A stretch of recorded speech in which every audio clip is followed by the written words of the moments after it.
From my experience, divorce is extremely lonely. As you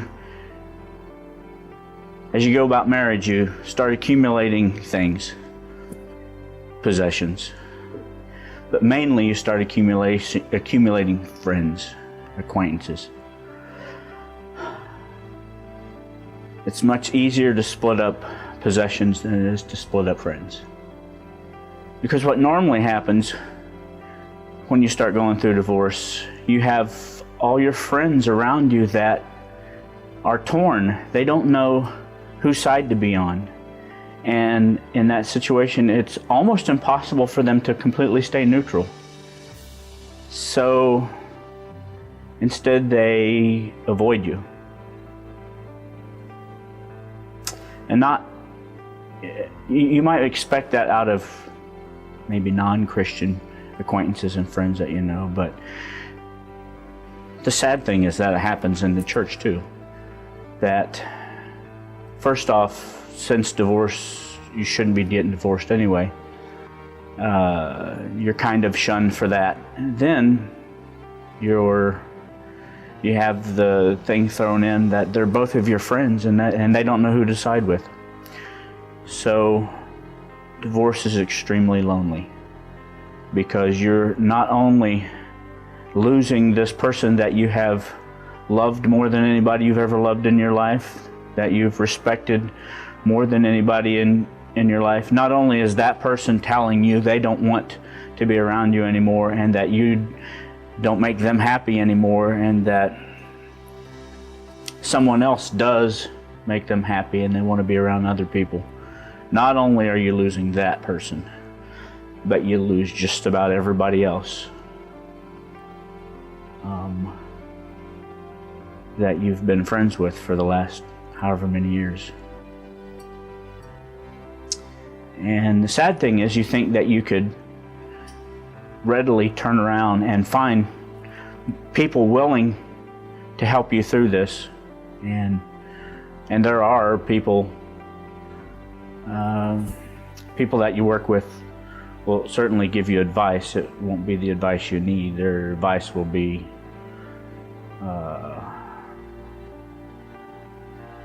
fight against that person. Their advice will be jump into the arms of someone else as quickly as you can.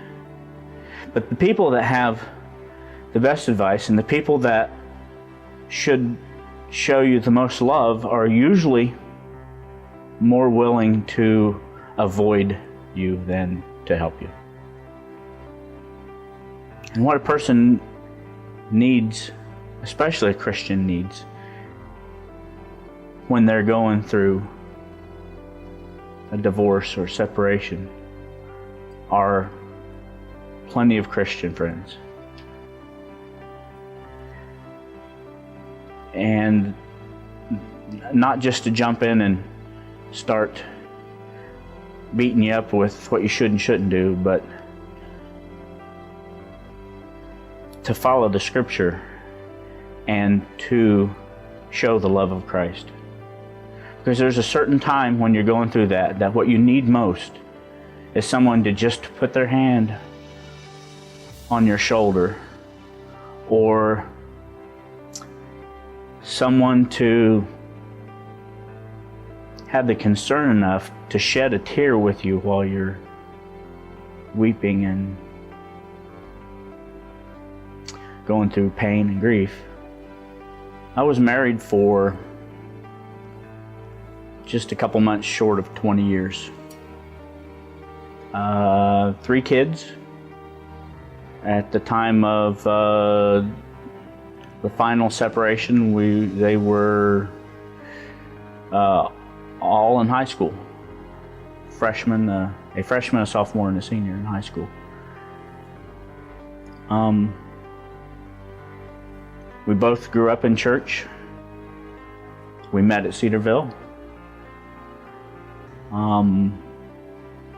We had been involved in church on staff on the Baptist church. We struggled. We had struggles and troubles in our marriage, like everybody does. And I didn't expect this to happen.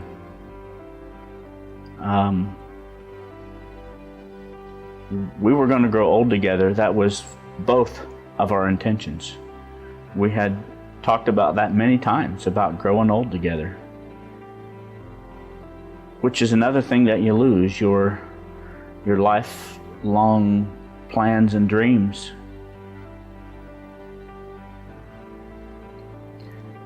So after she decided that I no longer fit in those plans and left, and there was no fighting over anything.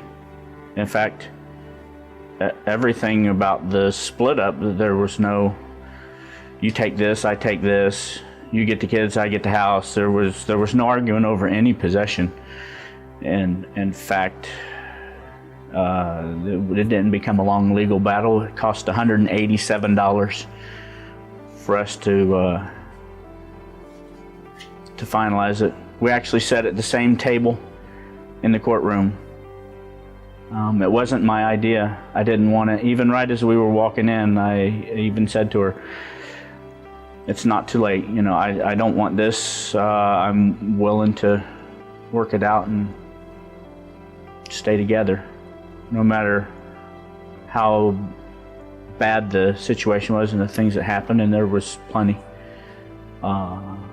There's always a way through it, but both people have to agree on that. Something did happen through all that. God did kind of use, well, not kind of, God used her leaving me as a way to get my attention and say, listen, I'm at work in this, and I intend to do something with you because of this.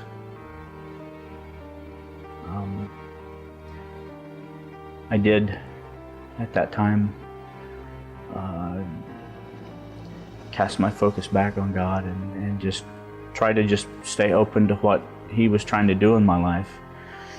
Started coming here to Calvary regularly then.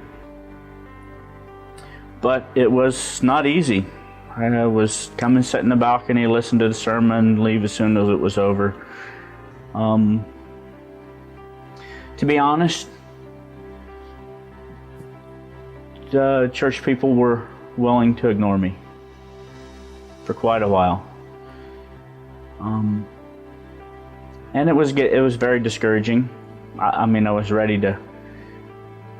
ready to go to a different church here in town, especially when I saw a sign in their yard that talked about a divorced person program. It said something to me that these people at least cared for divorced people and they want to be a help to them.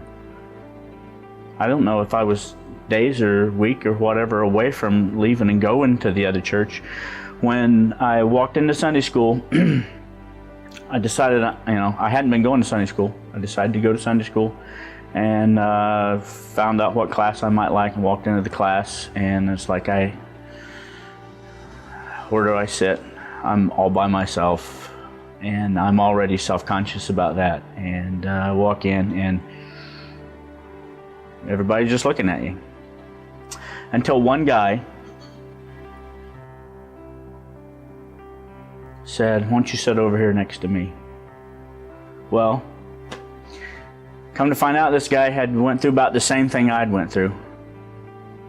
And just the fact that he would reach out. Now, we didn't spend a lot of time away from church together, but there was just something about his reaching out and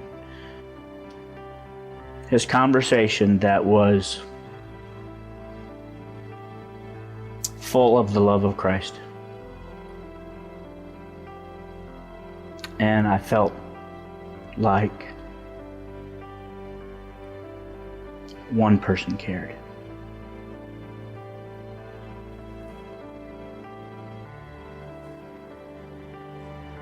So I looked forward to every Sunday morning when he would save a seat for me in Sunday school. And we would just sit and chat before Sunday school about anything. He was interested in what I was going through and sympathized and empathized with my situation and was encouraging.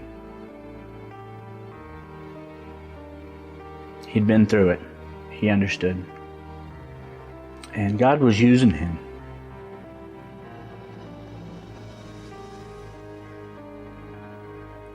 To show me his love. So, we need to not just divorce people, need to open our eyes that there are people around us that hurt and need the love of Christ demonstrated to them.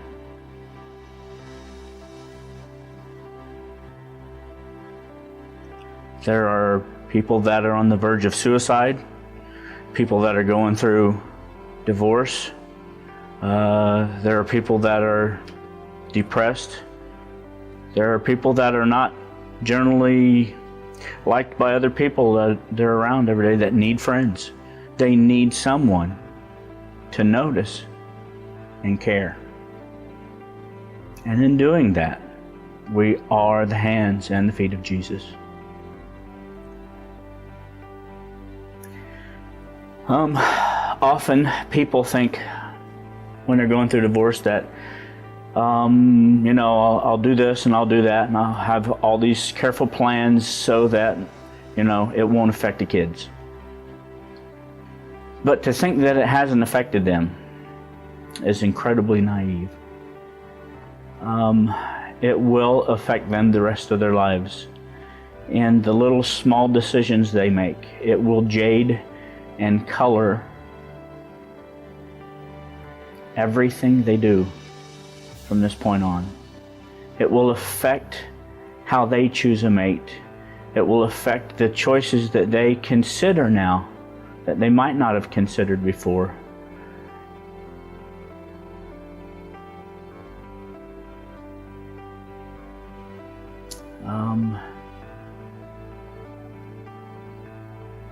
It will often affect their decision of whether they actually get married or just live together.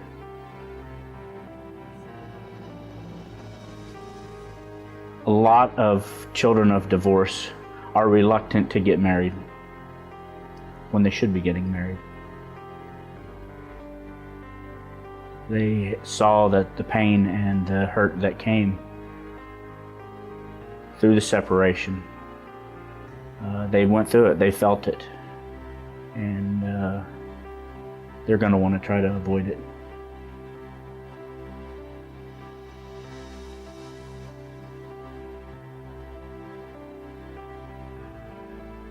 It's going to affect their trust.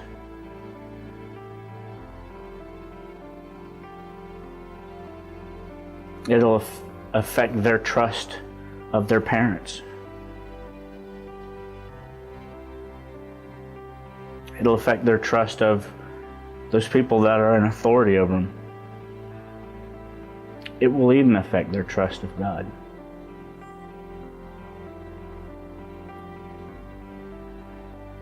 Because to them, we were the people that they trusted to make life what it should be, to show us the way that they should live.